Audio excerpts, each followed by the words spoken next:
শুভ সকাল বন্ধুরা, তোমরা কেমন আছো? আমি খুব ভালো আছি, তাই চলে আসলাম তোমাদের সামনে আরও একটা নতুন ভিডিও নিয়ে। আমি আজকে তোমাদের সাথে শেয়ার করব শনিবারের নিরামিষ লাঞ্চ মেনু। তাহলে চলো ভিডিওতে চলে যাই। এখানে আমি আজকে কাঁচা কলার দুটো রেসিপি করব। যারা কাঁচা কলা খেতে চায় না তারাও হাত চেটেপুটে খাবে। আমার মেয়েরা তো এইসব রান্না বুঝতেই পারে না।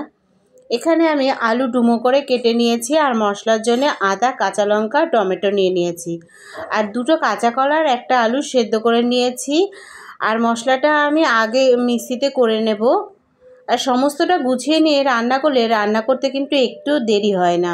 মিক্সির জারে আদা, কাঁচা লঙ্কা, টমেটো আর 1 চামচ জিরে দিয়ে ভালো করে পেস্ট করে নিলাম। এদিকে কাঁচা কলার খোসা ছাড়িয়ে ভালো করে ম্যাশ করে নিলাম।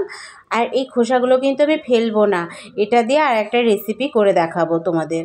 আর কাঁচা কলা ভালো করে ম্যাশ করে নিয়ে হাফ বাটি মতো বেসন আর পরিমাণ মতো লবণ, হলুদ, জিরে গুঁড়ো, কাশ্মীরি লঙ্কার গুঁড়ো দিয়ে অল্প কালো জিরে দিয়ে ভালো করে মাখিয়ে নিয়ে হাতে তেল মাখিয়ে কোপ্তার আকারে তৈরি করে গ্যাসে কড়াই বসিয়ে তাতে তেল গরম করে একটা একটা করে ভেজে নিলাম। আর ভাজার সময় গ্যাসের আঁচটা কিন্তু লো করে রাখবো। এবার ওই তেলেই গোটা জিরে, শুকনো লঙ্কা ফোড়ন দিয়ে ডুমো করে কেটে রাখা আলু দিয়ে ভালো করে ভেজে নেব। আর ভাজা হয়ে গেলে যে বাটা মশলাটা আমি করেছিলাম সেটা দিয়ে একটু কষিয়ে নেব। কষানো হয়ে গেলে একটু গুঁড়ো মশলা দিয়ে দেব, দিয়ে পরিমাণ মতো লবণ, হলুদ, 1 চামচ ধনের গুঁড়ো আর হাফ চামচ কাশ্মীরি লঙ্কার গুঁড়ো আর স্বাদ মতো চিনি দিয়ে ভালো করে কষিয়ে নিয়ে কষানো থেকে যখন তেল বেরিয়ে আসবে তখন আমি জল দিয়ে দেব। আর জলটা কি বলো তো, একটু বেশিই দেব, কারণ ওই কোপ্তাগুলো যখন দেব তখন জলটা টেনে নেবে। আর ঝোল ফুটে উঠলে আমি কোপ্তাগুলো দিয়ে দেব। আর কোপ্তা দেওয়ার পরে আমি কসুরি মেথি দিয়ে দেবো ওপর দিয়ে, ভালো করে ম্যাশ করে দেবো হাতের সাহায্যে। আর আলু সেদ্ধ হয়ে গেছে, এদিকে কোপ্তাগুলো দেখো কত সুন্দর ফুলে উঠেছে, দেখতেও কতটা সুন্দর লাগছে। দিয়ে আমি একটা পাত্রে ঢেলে পরিবেশন করব। দেখো কতটা সুন্দর লাগছে দেখতে। চলো তাহলে আর একটা রেসিপি তোমাদের দেখিয়ে দিই।